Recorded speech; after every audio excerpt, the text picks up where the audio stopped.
Reporte 10. Entrevistas y comentarios con los personajes de la política, la economía, la sociedad, la cultura y el deporte que inciden en la vida de quienes habitamos en la península. Reporte 10, conducido por Lilia Arellano, Abelardo Martín y Francisco Rodríguez. Periodistas con 4 décadas de experiencia en prensa, radio y televisión nacionales. Reporte 10. Comenzamos. Muy buenas noches, bienvenidos a otra emisión de Reporte 10.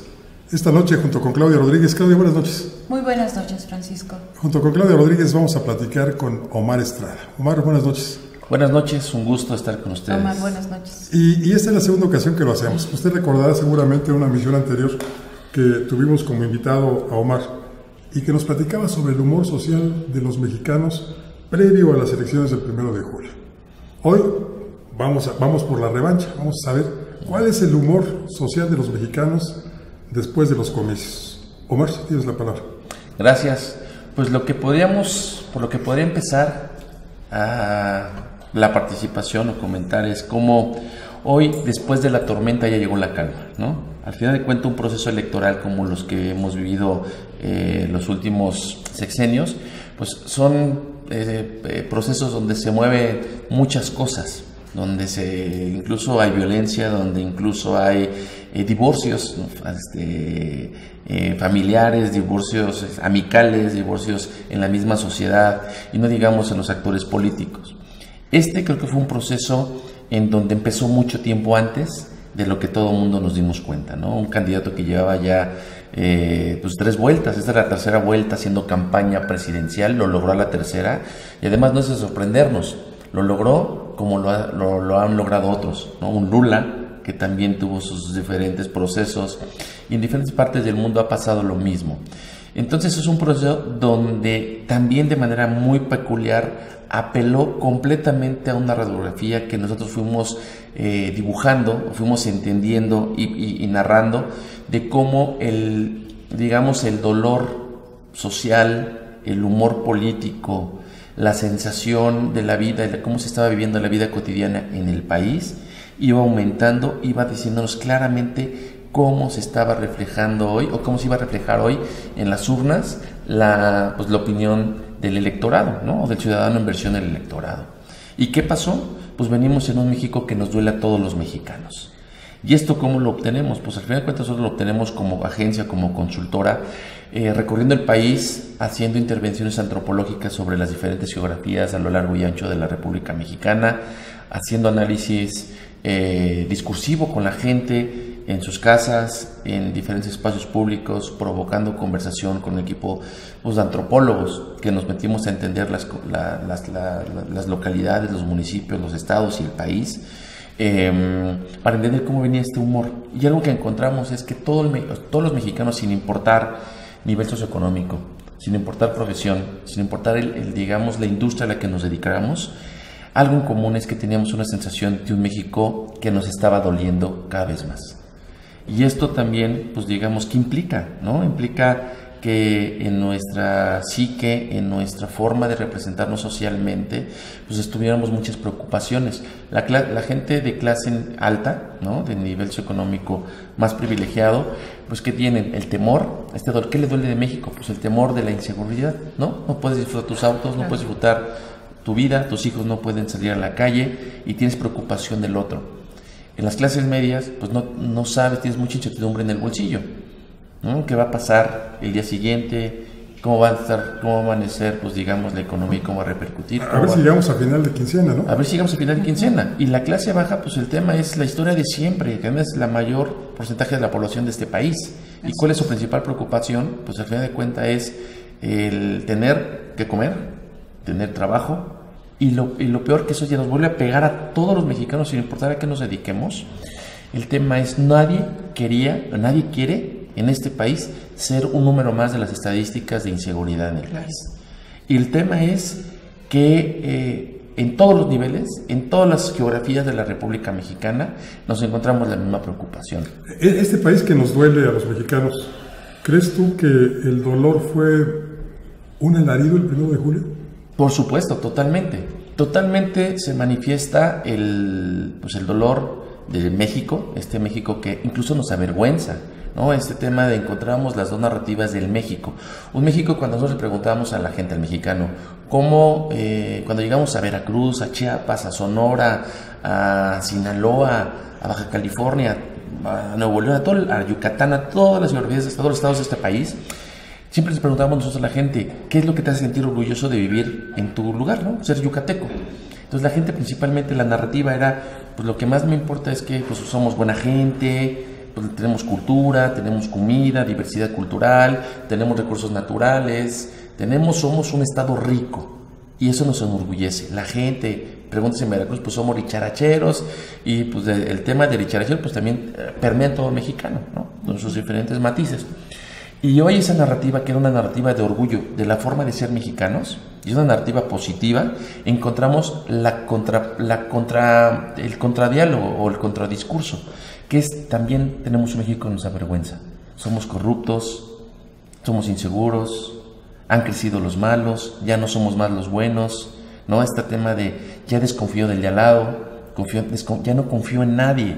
Y eso lo pones en la narrativa de cualquier pueblo, como en Salamanca, como en Los Mochis, ¿no? Como cualquier otra comunidad o municipio pues no principal de una capital del estado, pues tú ves las narrativas donde la gente dice, pues en la tarde, cuando se va el calor, pues tomo el fresco en el quicio de mi casa o en el balcón, saco mi hamaca, saco mi mecedora, ahí no la pasamos el tiempo, ¿no? Habían tertulias, convivencias. Hoy la gente ya no hace eso. Uh-huh. ¿Qué pasa cuando escuchas historias donde la gente en Nuevo León, en la tarde, en un momento de su vida cotidiana, encuentras, por ejemplo, qué pasa en la vida cotidiana de una persona de Nuevo León? Pues estabas acostumbrado a verlos, o ellos estaban acostumbrados a hacer la carne asada en el patio de su casa. Así es. ¿No? En este escenario. Esa es la parte donde tú ves, donde más disfrutas el no vivir en una ciudad como la Ciudad de México, por ejemplo. ¿Y qué ocurre? Con la inseguridad, con este México que nos duele, nos gusta la gastronomía, nos gusta la comida, nos gusta incluso pues esta parte de la carne asada. Hoy me tengo que replegar y esconder en el patio trasero de mi casa. Y eso en las elecciones fue precisamente un mensaje que se le mandó al partido en el gobierno, ¿no? Totalmente. Al no votar, sobre todo, incluso a la base priista, por José Antonio Meade, porque votaron en los estados pues por sus representaciones estatales, uh-huh, digámoslo así, pero a José Antonio Meade creo que la estadística es que 2 de cada 10 priistas votaron por él para la presidencia, ¿no? Y ese creo que directamente, más que para el candidato, por lo que tú nos estás comentando, pues es un mensaje de rechazo, de enojo, de molestia hacia el presidente en turno y su administración pública. Y todo lo que representa, ¿no?, él. Totalmente de acuerdo, porque al fin de cuentas esta elección que fue una elección del cambio, ¿no? No fue una elección de la continuidad.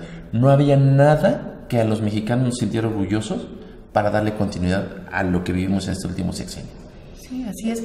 Fíjate que algo que creo que se ha diluido en estos días, que creo que han sido inéditos cada 2 horas o cada 24 horas, ¿no? Sí. Ahora porque hace unos días Andrés Manuel López Obrador estuvo de vacaciones, uh-huh, pues nos dio un momentito para repensar todo lo que nos estaba viniendo, pero bueno, uh-huh, han sido estos días también de una vorágine extraordinaria, uh-huh, pero la verdad es que lo que quiero decir es que un dato que se ha diluido y que más que dato es cualitativo, es que ya el 7% de los mexicanos son los que le dan la aprobación a Enrique Peña Nieto, sí, en estos momentos. Sí. Entonces, yo creo que eso también refleja, pues, por supuesto, es un directriz que te habla de cuál es el humor de los mexicanos, ¿no? Totalmente. Y bueno, habíamos comentado que estábamos hablando de cuál es ahora el humor de los mexicanos.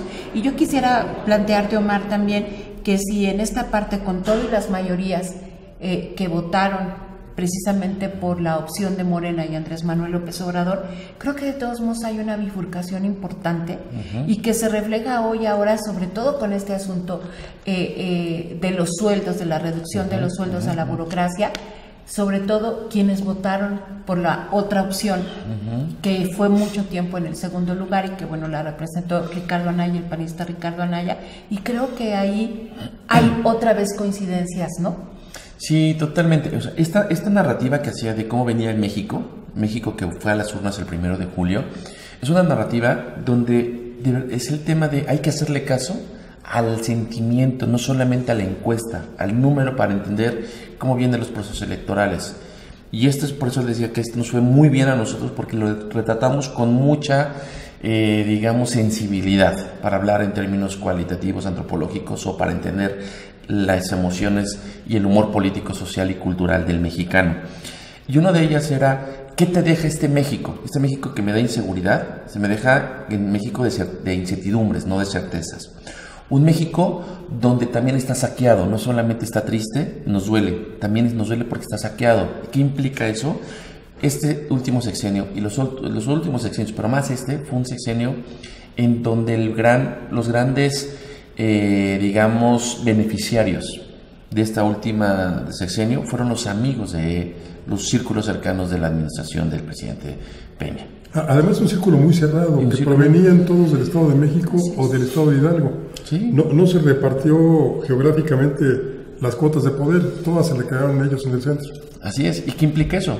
Pues beneficio, y es el mensaje que la gente recibía. Pues es que los únicos beneficiarios de esa sección son aquellos. Exacto. Y antes decía, pues que llegue el PRI, aunque robe porque reparte. Ni siquiera ese dicho de la cultura popular mexicana se aplicó. Entonces, ¿qué venimos? Cuando vemos, por ejemplo, ¿de dónde venimos? En Chiapas. Le preguntas a Chiapas, ¿qué te gusta? No, pues aquí Chiapas, no tenemos, la economía a nivel local no es tan bollante como en esos estados de la República, percepción desde ellos, desde su punto de vista etnocentrista, pero lo mejor es que nos decían pero tenemos muchos recursos naturales. Regresamos a hacer esas preguntas y la gente ya la sensación es, pero ya ni siquiera tenemos recursos naturales. Caray. Es un México saqueado, es una narrativa de México saqueado. Sí. Ya escucha usted. Omar Estrada es sociólogo universitario de la Universidad Nacional Autónoma de México, tiene varios posgrados, algunos de ellos en antropología, y dirige una empresa, Evidence, que ha sido fundamental para entender la realidad del México actual. Vamos a una pequeña pausa, enseguida volvemos. En un momento regresamos a Reporte 10.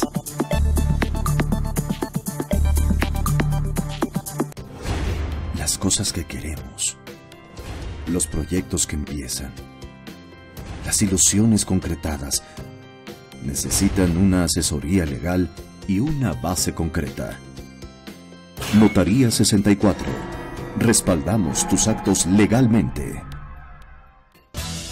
Para heredarles un mejor lugar para vivir a las presentes y futuras generaciones de isleños, el gobierno municipal promueve el desarrollo sustentable de Isla Mujeres. De esta manera, por medio del eje rector Isla Mujeres ordenada y responsable con el medio ambiente, se mitiga el impacto a la ecología, mejorando servicios como la recolección de basura y se promueve entre los ciudadanos la cultura del reciclaje. Hoy, gobierno y sociedad suman esfuerzos haciendo futuro por un mejor Isla Mujeres.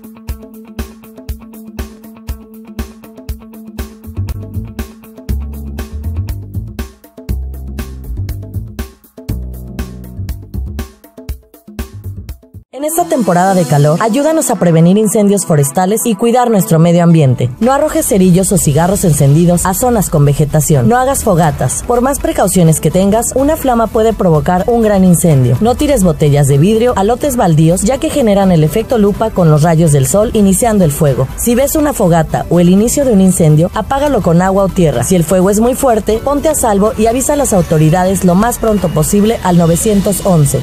Unidos por nuestro medio ambiente, solidaridad, unido y transparente.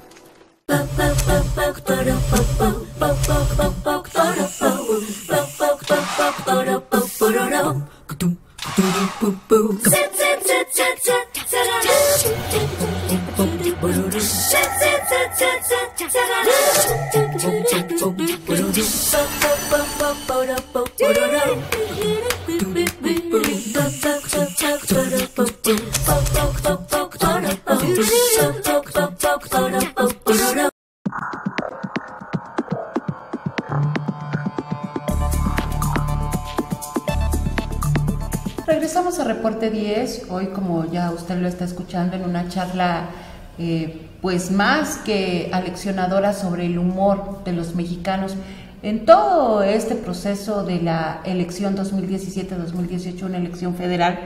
Y bueno, yo quisiera plantearte, Omar, si pues el fin último del Estado es proporcionar el bien común a los mexicanos a través de las normas, de la seguridad, de los propios órganos administrativos del propio Estado, del propio gobierno.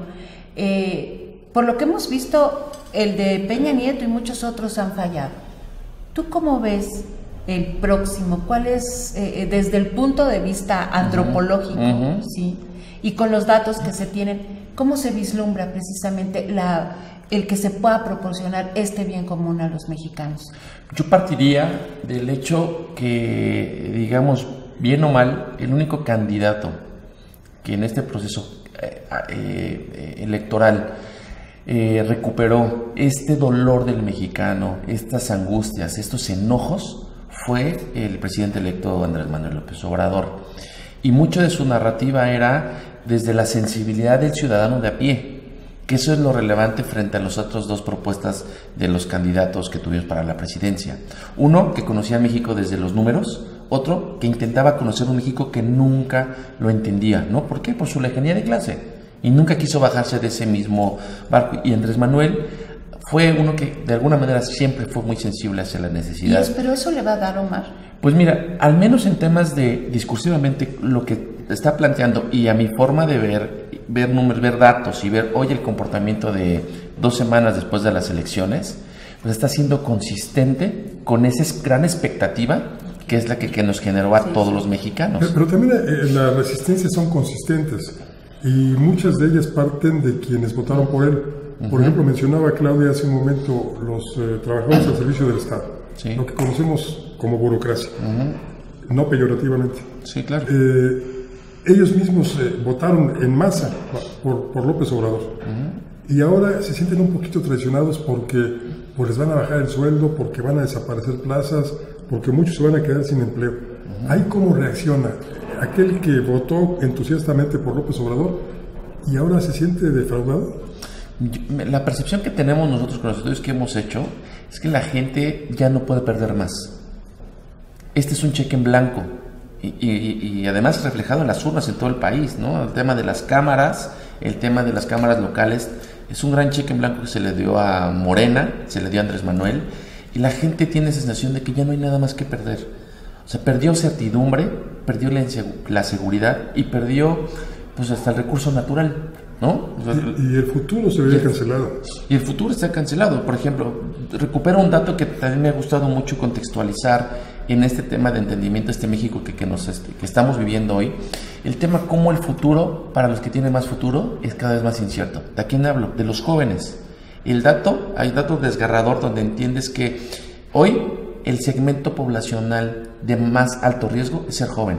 Y si le agregas el tema de género, ser joven y ser mujer implica ser un segmento de la población con un alto riesgo. Y si perteneces a un estrato de bajos ingresos, peor. No te digo, entonces te das cuenta cuál es el futuro que tienes. Imagínense el dato de 2002, más o menos se reportaban desapariciones o muertes de jóvenes, más o menos por ahí de 2 por cada 100,000 habitantes.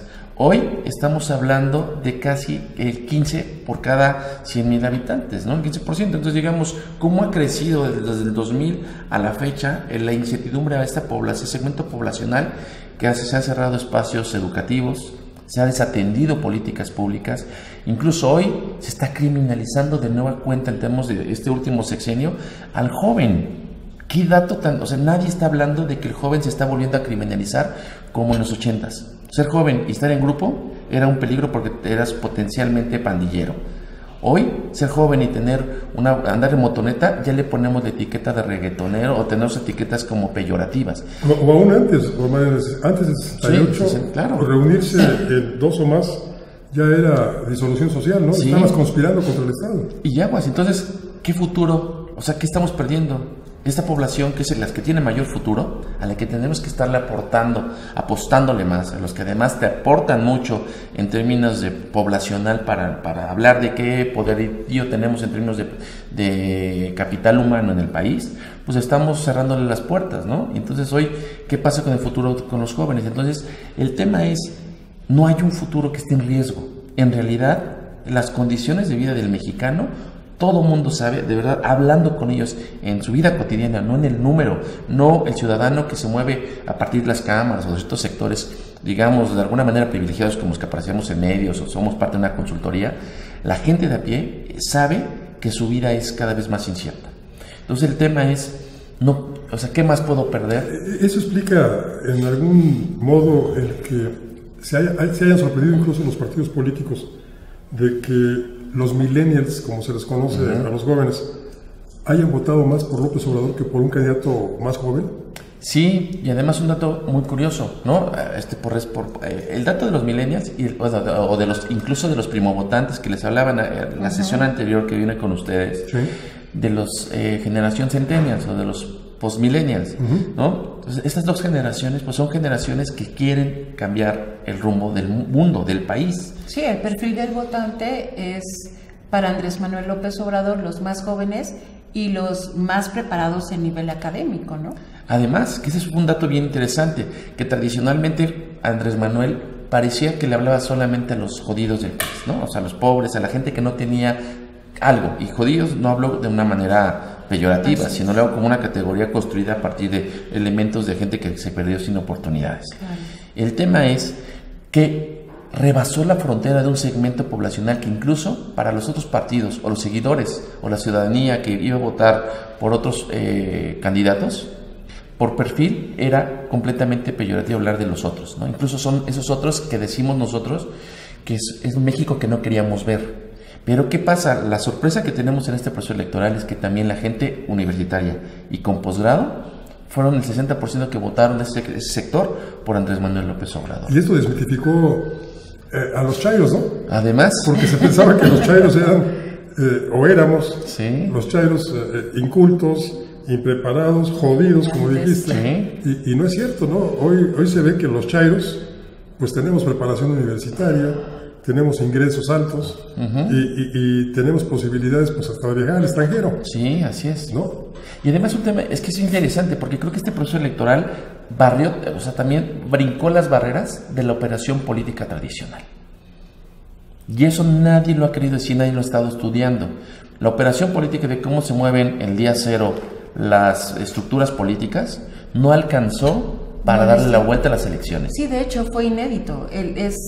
Creo que hay quienes dicen, y yo lo comparto, que las elecciones terminaron a las 2 de la tarde el 1 de julio. Así es. ¿No? Cuando la misma presidencia y los candidatos reconocen que no tienen nada que hacer. Y bueno, eso reflejándolo también hacia la sociedad, sobre todo la que estaba en contra de Andrés Manuel López Obrador, en un activismo, sobre todo en redes sociales, sí, quienes hablaban, bueno, pues que el dólar se iba a ir hasta 27 pesos, que íbamos a tener reforma y todas las ciudades importantes del país, pues plagada de manifestantes. Pues esto, de alguna manera, se canceló. Pero creo que también ahí, Omar, yo percibo entre todas estas personas, para quienes no ha acabado el proceso electoral y que quieren ver el negrito en el arroz, sí, pues un enojo tremendo que no veo también quién lo vaya a encauzar, porque la verdad que no veo a Andrés Manuel López Obrador también arropándolos como diciendo, bueno, México va a ser para todos, sobre todo cuando en estos 50 puntos que ya nos dejó planteados para todo el momento de la transición, todos los meses de la transición, pues para quien se habla es para los que menos tienen, para los más desposeídos, ¿no? Que es cierto, pero yo creo que hay que entender hoy la narrativa en estos 15 días en dos momentos. Yo pensaré desde ese punto de vista. Por un lado, la narrativa de la gente que sigue sin aceptar que México ya votó y votó por un candidato que se llama Andrés Manuel López Obrador, que representó históricamente para muchos, ¿no? Que decían los peje zombies, los chairos, etcétera, ¿no? De manera peyorativa quienes seguían a Andrés Manuel. En el tono. En el tono, que además es un tono totalmente discriminatorio, ¿no? Más allá que fue un tono que apelara a cierto razonamiento intelectual o cierto razonamiento de razón, pues con un poco de educación. Se vale todo en la política y se vale todo con ese tema. El tema es que yo creo que esa es la narrativa. Para los que todavía están en un proceso de negación, si vemos el proceso de duelo, estamos en la etapa de negación, es un tema donde sí seguimos diciendo, pues esta realidad no va cambiando.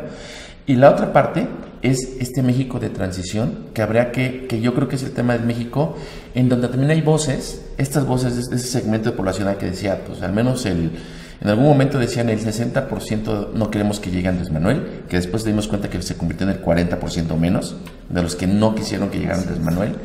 Pues es una narrativa también de la gente que ya empezó diciendo, bueno, vamos a empezar a trabajar, démosle la vuelta a la moneda. Y creo que mucho de esto ayudó también que a las 10 de la noche, por ahí 9, 10 de la noche, los candidatos salieran a reconocer su derrota y el triunfo de Andrés Manuel. Creo que eso despresurizó mucho a todos. Dijeron, pues ya, es cierto, no hay nada que hacer. Tú decías a las 2 de la tarde, el 1 de julio.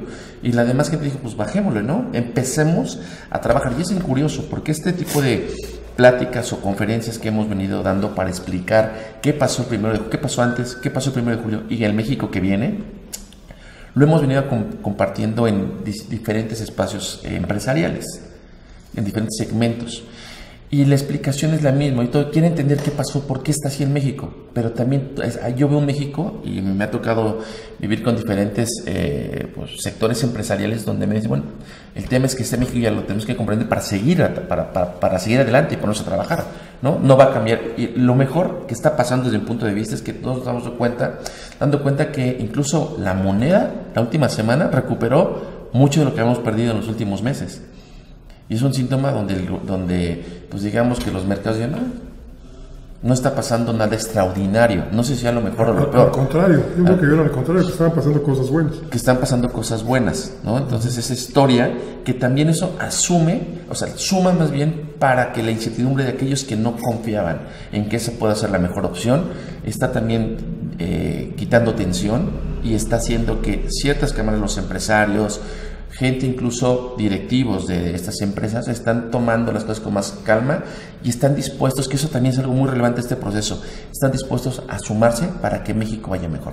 Entonces es el curso de las cosas lo que está bajando la ola de presión. Yo creo que sí. Ya muy disminuida también, ¿no? Y fíjate que cuando nosotros platicamos este escenario que tenemos, pues cómo es que ese México llegó el 1 de julio, pues un México donde estábamos cansados de los privilegios para unos pocos. El México de violencia en todos los segmentos. Y el México del saqueo, ¿no? Entonces, hoy dice, pues es que de verdad es que no hay nada, no hay nada que le des continuidad al último sexenio o a la historia reciente del México que nos están heredando. Entonces todo el mundo dice, pues bueno, al menos creo que hoy, a 15 días de saber quién ganó las elecciones del 1 de julio, hay, digamos que una apuesta, o es decir, más bien estamos dando el beneficio de la duda a lo que venga a ser vaya a ser nuestro próximo presidente. Y creo que es importante, demostramos que no somos masoquistas como algunos creían. Además, ¿no? Ese es un elemento. Vamos a tener que hacer una pequeña pausa, pero enseguida volvemos, no se vaya. En un momento regresamos a Reporte 10.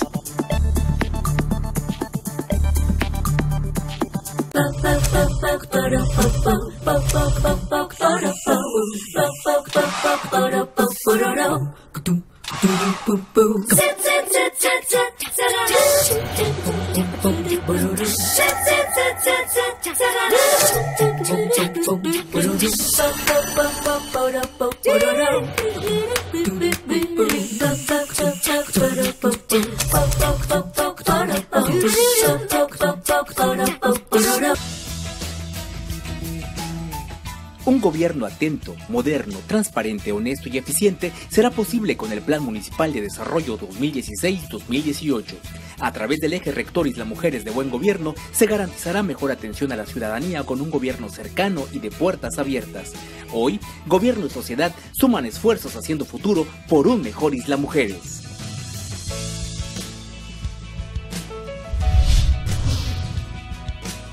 En esta temporada de calor, ayúdanos a prevenir incendios forestales y cuidar nuestro medio ambiente. No arrojes cerillos o cigarros encendidos a zonas con vegetación. No hagas fogatas. Por más precauciones que tengas, una flama puede provocar un gran incendio. No tires botellas de vidrio a lotes baldíos, ya que generan el efecto lupa con los rayos del sol iniciando el fuego. Si ves una fogata o el inicio de un incendio, apágalo con agua o tierra. Si el fuego es muy fuerte, ponte a salvo y avisa a las autoridades lo más pronto posible al 911.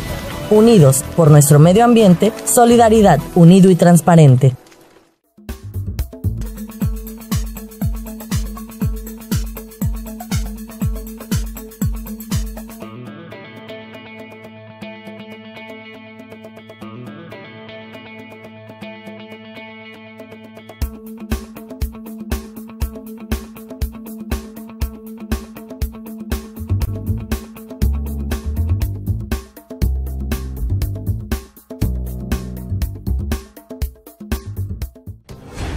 Las cosas que queremos, los proyectos que empiezan, las ilusiones concretadas, necesitan una asesoría legal y una base concreta.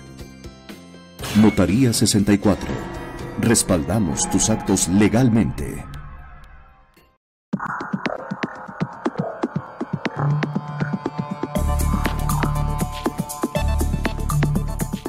Gracias por continuar en este Reporte 10. Estamos platicando con Omar Estrada. Platícanos un poco, Omar, ¿qué es Evidence? Evidence es una agencia de investigación de mercado y una consultoría de marca que llamamos nosotros, pero que también no es una agencia tradicional que solamente se enfoca, digamos, al entender el mercado de consumo, sino lo que yo digo es que entendemos, o lo que hacemos es gestionar el comportamiento humano en su referencia de cómo toman decisiones. ¿Y qué es esto? Pues entender los contextos de cómo tomamos decisiones en temas de consumo, hoy en temas electorales, en temas de audiencia, y cómo tomamos decisiones. Pues tomamos decisiones influenciados de todo lo que nos pasa en la vida.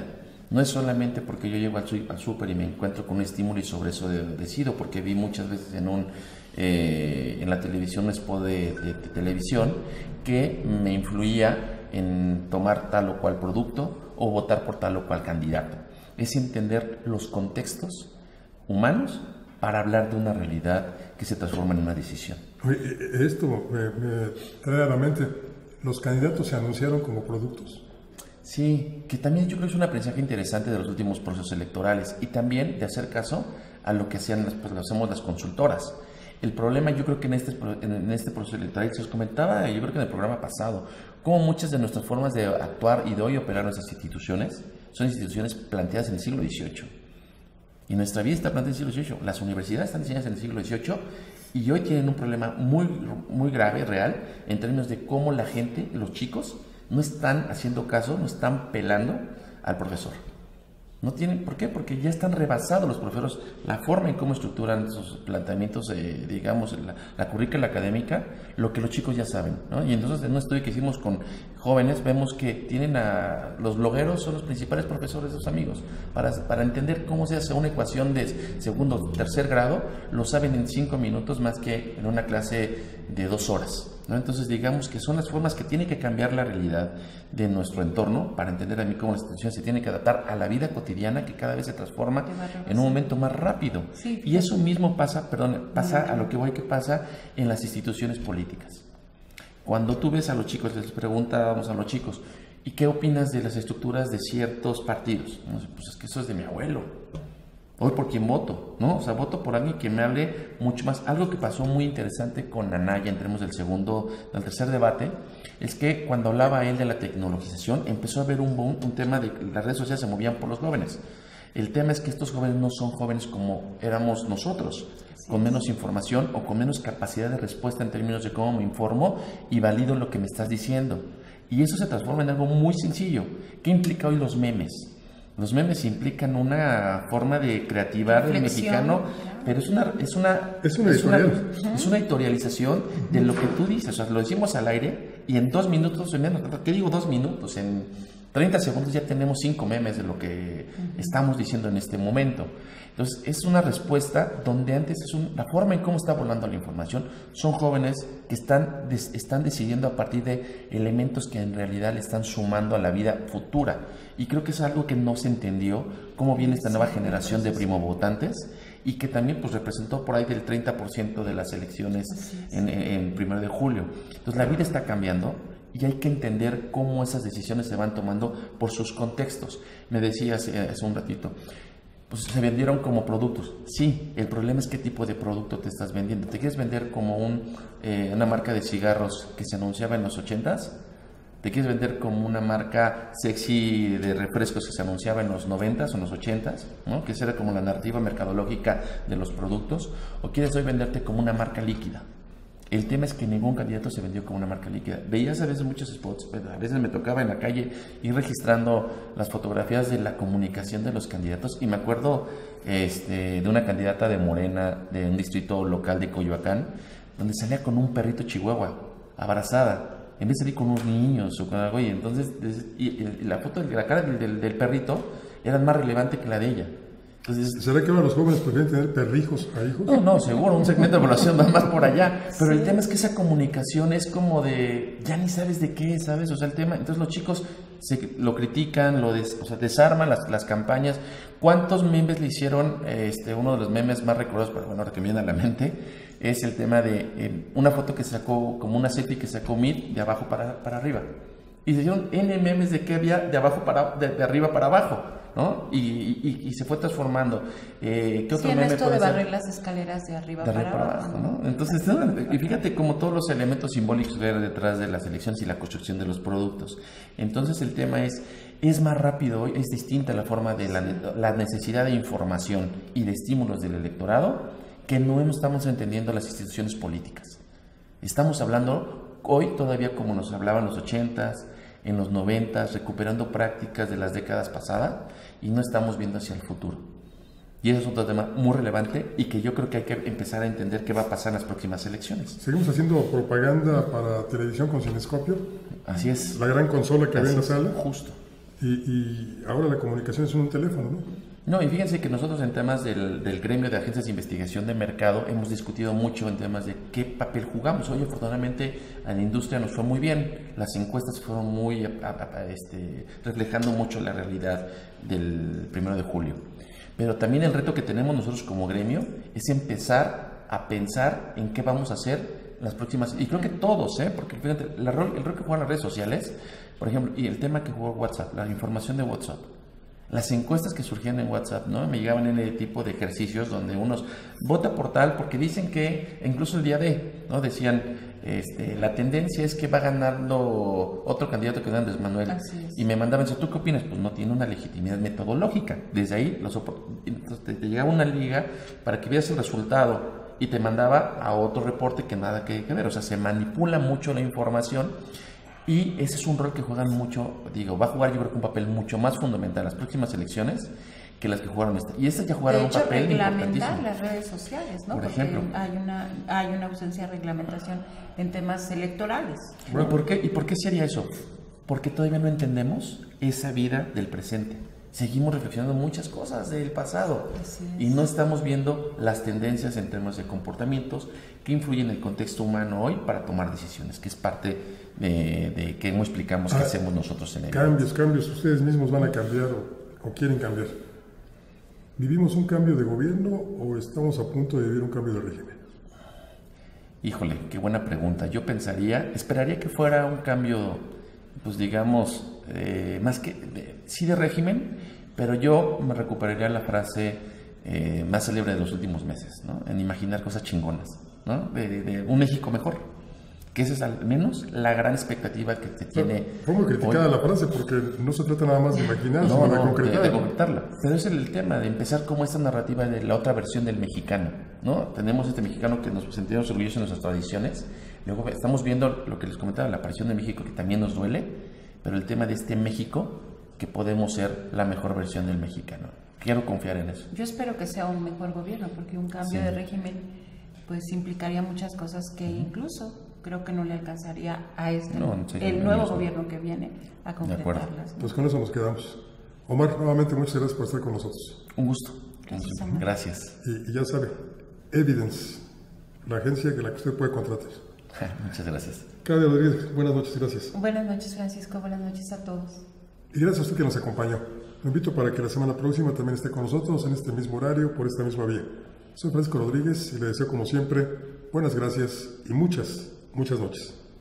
Ahora tiene usted a la mano más herramientas informativas para que emita su propia opinión. Comuníquese con nosotros, aporte sus comentarios y sugerencias a los correos y redes sociales que aparecen en su pantalla. Mientras, le invitamos a sintonizar Reporte 10 la próxima semana, a la misma hora, por esta señal que siempre va contigo.